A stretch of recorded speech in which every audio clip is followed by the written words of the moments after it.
Did you know that you don't attract what you want? You actually attract what you are. So if you're feeling stuck or that life is difficult, the quite real question isn't what you're chasing, what you're going after, the goal. It's who are you being? Let's get into it.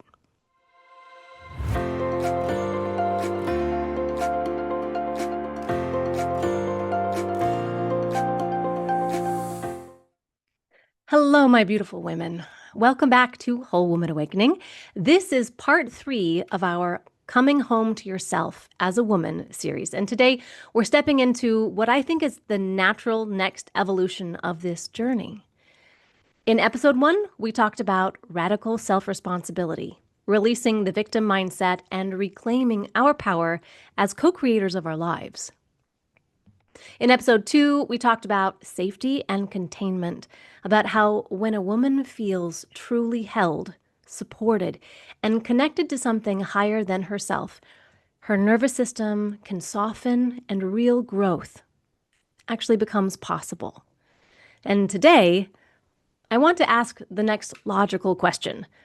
If I'm responsible and if I'm safe, then who am I actually becoming? Because once a woman stops blaming the world and starts trusting life again, well, the next thing that she runs into is an identity crisis. If I'm not a victim anymore, if I'm not outsourcing my worth, if I'm not just surviving, then who am I really? Lately, I've been doing a lot of work with Dr. Joe Dispenza's teaching, and I love how his work takes personal responsibility out of the realm of just positive thinking and into embodied change. So one of the things that he says, and Neville Goddard and Wayne Dyer say this too, is that we don't change by our lives chasing things.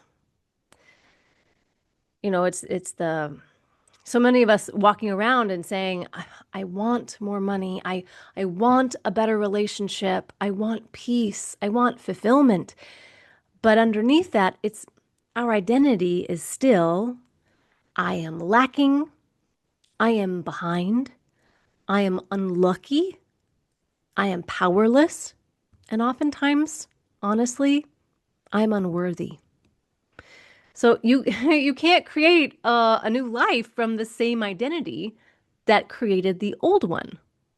So Dr. Joe says, you don't attract what you want, you attract what you are. And that is a fundamental law of manifestation, as taught by those other guys that I mentioned. Neville Goddard is kind of like the godfather of manifestation, if you will. And it's true. So it's like imagine your life is a 12-story building. My wonderful friend Jessica, uh, she gave me this example to talk about like where is your energy? Where are you at? If the 12th story of your building, that's the top. That's the bird's eye view. That's where you can see, you know the landscape, you know what's out there. But if you're on the ground floor, you can only see street level. I mean, you can maybe look out the window and look up, but it's a very different perspective. Your idea of the world is limited to what you see on that floor. Or maybe you're in the basement and it's just stinky and dark and mucky and gross. You know, that, so wherever you're at on the floors of your life, you will be attracting what is also at that level. We're talking vibrationally, energetically. It has been proven through quantum physics and whatnot that all life is basically energy, that particles are energy with a tiny, tiny, tiny amount of matter, but it's mainly all energy. It's amazing. Our energetic fields, like there's a whole lot. Electricity is not just the thing that you turn your light switch on and off and turns things on. It's everywhere. I have heard it. I don't know who said it, but just the idea, the concept that within our bodies, our electrical system within our bodies, we contain the same power as 3 lightning strikes. That's pretty big. But again, I cannot verify the source because I heard it from somebody else. But anyway, Even just the idea. Okay, so we frequency and energetics. Where are we living? What frequency are we living at? And I think we all can recognize when we think about it, if my life is a 12-story building, where am I? If I'm living on the third floor, then I can only attract things, get things, have access to things within the floor I'm on. So I will be attracting other 3-story vibrational things. If I want to attract 12th floor energy, I kind of need to be up there. And I know the question is, well, how do you get up there?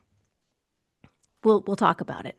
And I have been really loving delving into Dr. Doe. How about that? Dr. Joe Dispenza's work as he addresses how do you live at a different vibration. And I've been told time and again by incredible gifted intuitives that, the goal should be to live at the highest vibration you possibly can. And that sounds nice, but we do want to get to the applicable part. How do I make that happen? But right now, just the concept that you can't access, if you're on the third floor, you cannot access things that are on the 12th floor. So my heart's desire is to be on the 12th floor and to attract that kind of life, the things that flow within that energy, and to become a person who is 12th floor energy. Because to me, that's bright and brilliant and beautiful. And I want that for my soul, for my heart. And I think we all do.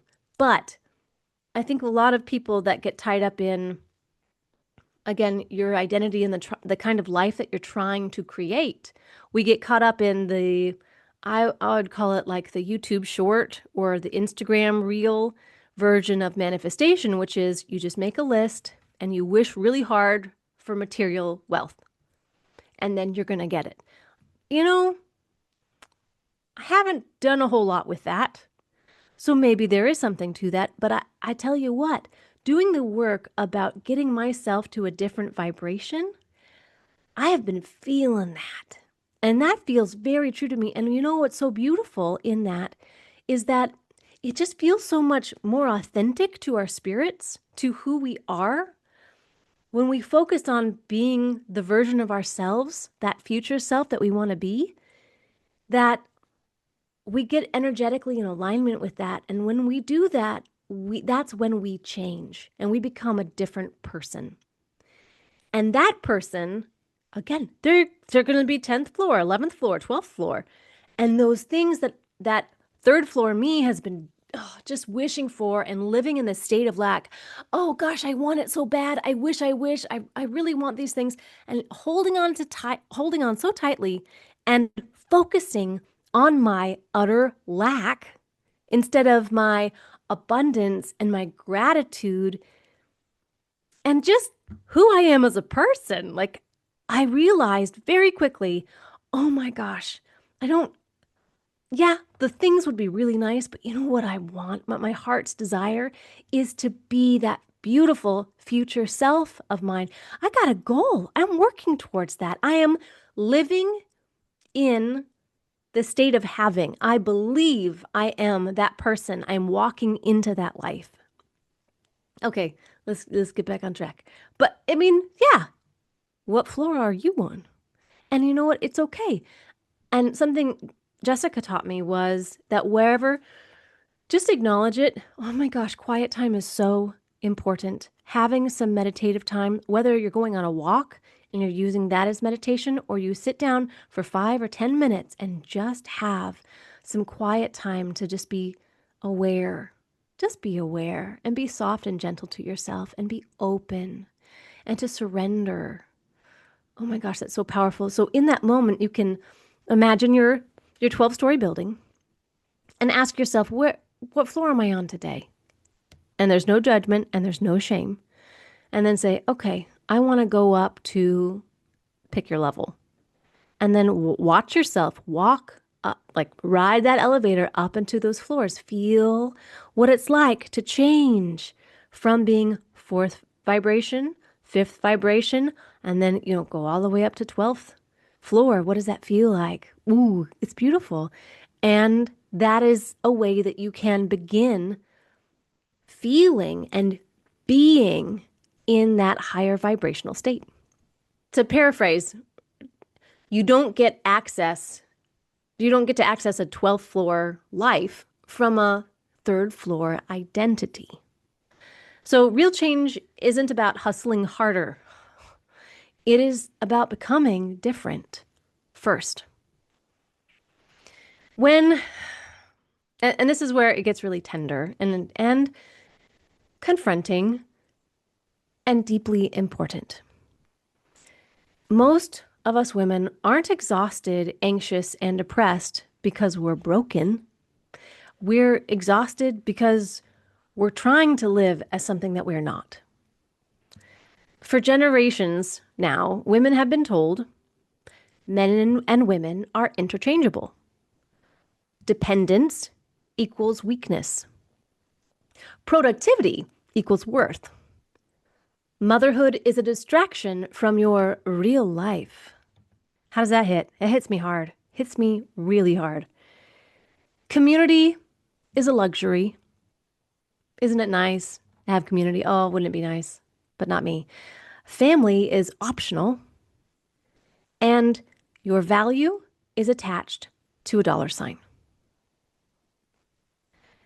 And yet here we are, more medicated, more lonely, more overwhelmed, more angry, more disconnected, and more numb.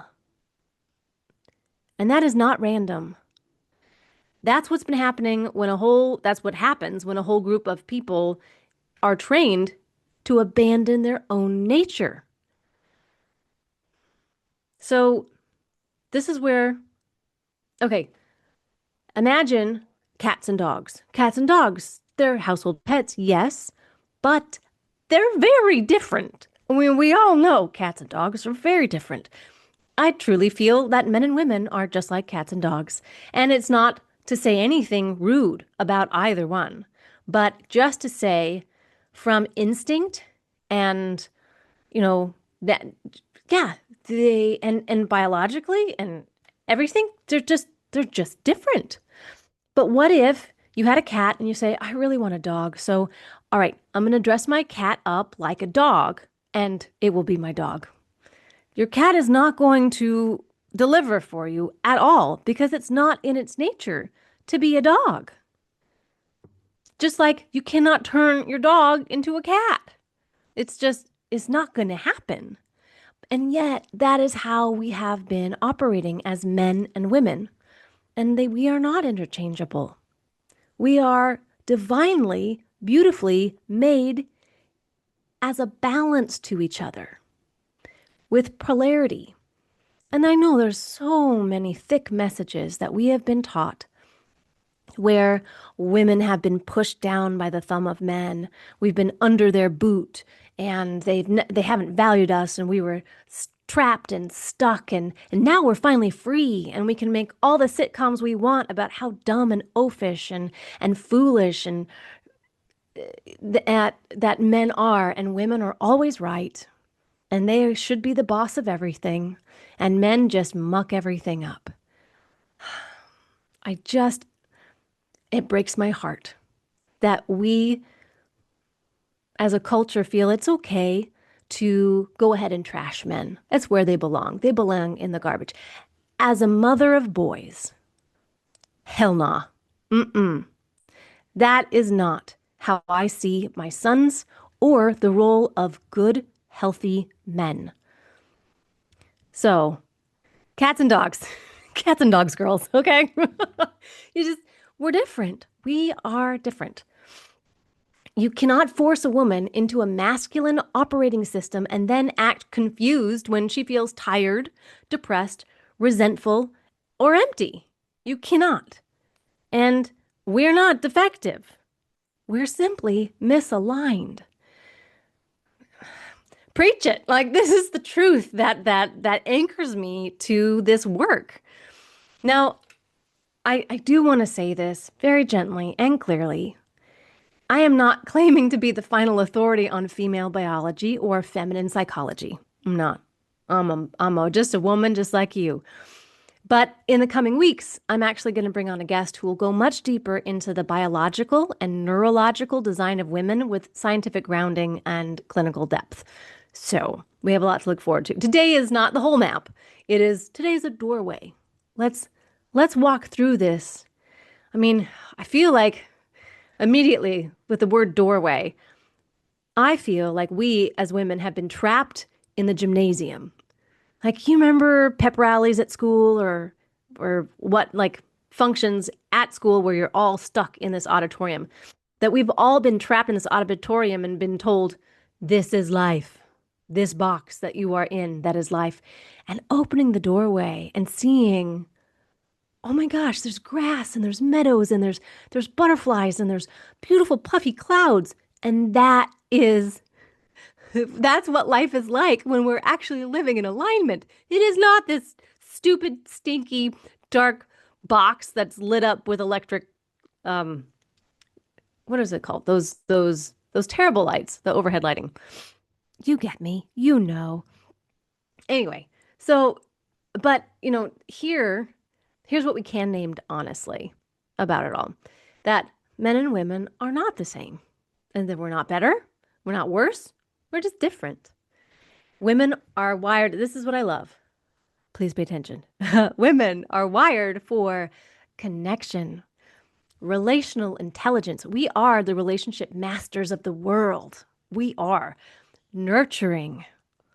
I mean, that's what breasts are for. This is a whole part of it. We have them for a reason. Cyclical energy, sensitivity to our environment, emotional attunement. All of these things are very important to life. Okay, men are wired for protection, provision, linear focus. Guys, like, I have a goal, I'm marching towards it. Nothing's going to stop me. Direction, single point problem solving. It's polarity. It's complementary.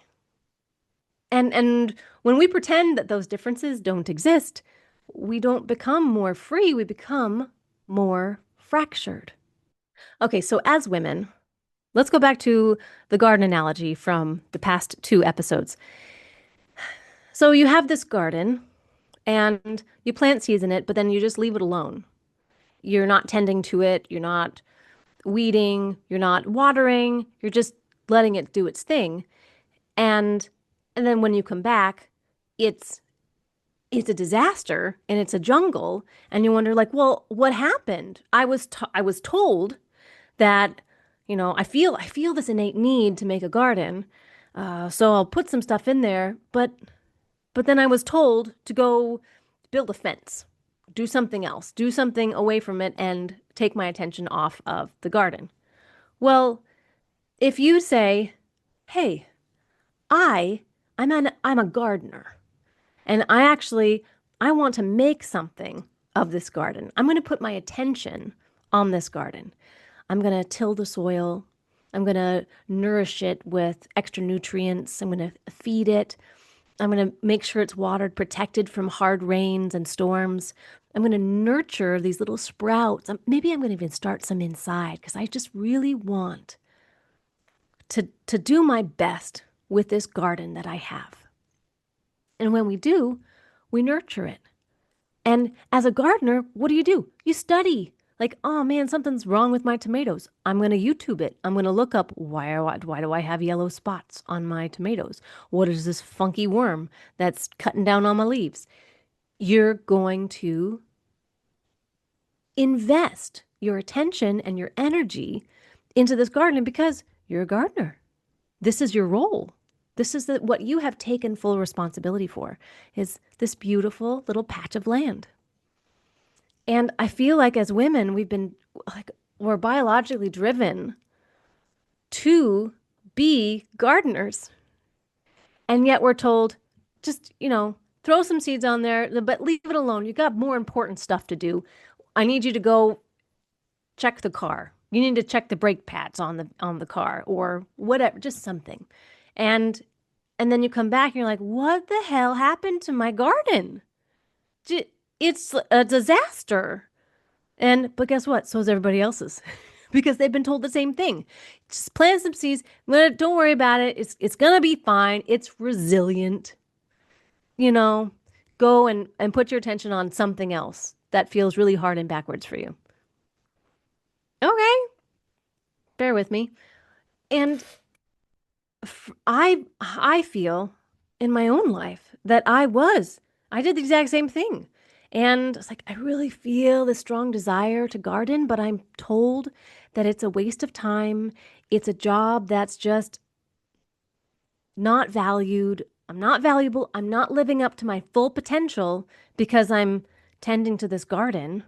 And and then maybe you look over your fence and you see your neighbor. And what is she doing? She is up with the birds, checking out her garden, tending lovingly to it, weeding her rows, and she's watering things. She's out there with her farmer's almanac, which I heard they discontinued, but I think that might have been a rumor. I don't know. Tell me if you know. And she's nurturing it, and she's trimming things, and she's bringing in baskets of harvest, and you're like, how is this? How'd you do this? Where you put your attention, there your energy goes, as Joe Dispenza says. And that's so true. And if you say, you know what? I honor that I am a nurturer. I bring forth life. That does not mean, girls, I'm saying every woman has to have a garden to be a woman, nor does every woman have to be a mother to be a woman. But in our nature, oh my goodness, if we could only value our gifts to our world in the way that they were so poetically, beautifully designed, as we are designed to be, how much peace and centeredness, we're in alignment with how we have been created. It feels so good, and you deserve not to be hamster wheeled, run ragged, and feeling like you're driving your car backwards in life because that's what they told you to do. Yeah, you just put it in reverse, and that's how I go. Yeah, you just drive backwards. That's what you do. Like, but my neck is all kinked, and I have to go to the chiropractor like every other day, and I do these crazy stretching exercises, and I can't unturn my head. It feels, and I have all this anxiety because it's high stress to drive backwards. Like, well, we have false messaging, and I want to help free us as women to be able to get the correct messaging so that we can actually live in alignment the way that we deserve to with peace. Don't you want peace and freedom and to live within your gifts? Okay, everyone remembers school, right? What class did you hate? What if that's what you had to do for the rest of your life?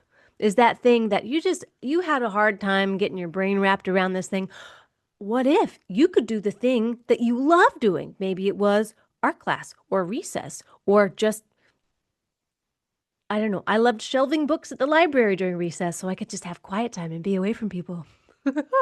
So whatever it is, what if you could do the thing that you were actually really good at? And you felt like in flow state and all of that. It's a beautiful, blissful thing that you deserve to have. Okay, so let's go back to our garden. So we are not, as women, we are not machines. We're not. We are gardens. We are cyclical, just like a garden, and the seasons are like every month we go through a beautiful, go through the cycles of the season with our menstruation. And, what we give our attention to, that grows. What we neglect withers. And what we poison becomes chaotic. I'm thinking of pesticides here. So our body is a garden.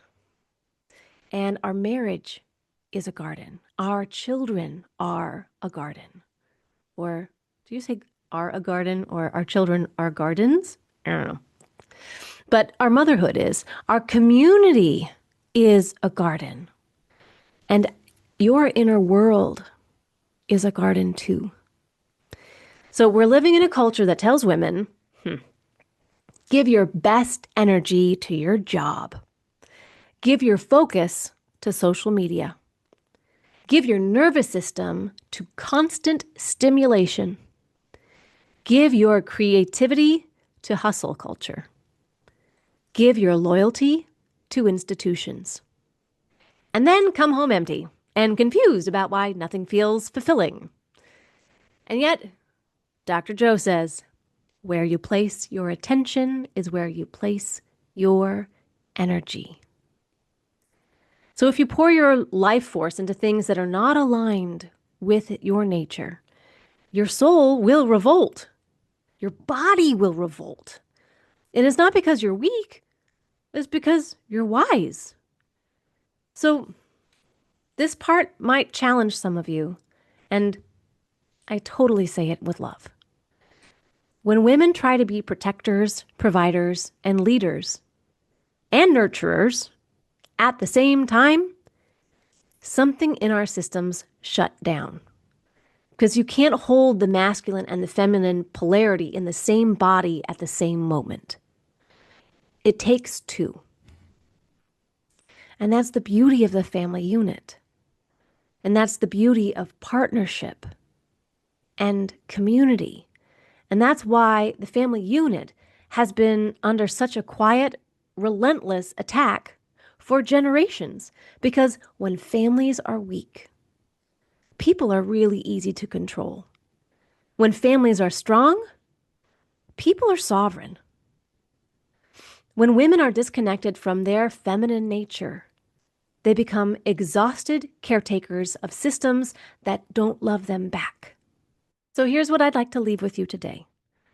This isn't about going backward to the good old days of the 1950s where we wear pearls and aprons. I do love aprons, though. Pearls, me. This is about going deeper into truth. It is about remembering who you are underneath all the noise. It's about becoming the woman your nervous system has been craving to be all along. So what I want to offer you are 3 gentle reflections. 1, who am I trying to be that feels exhausting or unnatural? Where am I putting my energy that doesn't reflect my true values? If I fully honored my feminine nature, what would change first in my life? You do not have to fix everything today. You don't have to blow up your life. You don't have to have all the answers. But you do get to begin telling yourself the truth. And in the coming weeks, I'll be bringing on a guest who will go much deeper into the biological and neurological design of women. So today is the doorway. The conversation will be a map. And until then, come home to yourself. You're not broken. You are remembering. If today's conversation stirred something in you, I'd love to stay connected. The very best place to find me and to really be a part of what we're building is on Substack. That's where I share my weekly letters, the behind the scenes, our family life, and the deeper teachings that I can't always fit into the podcast.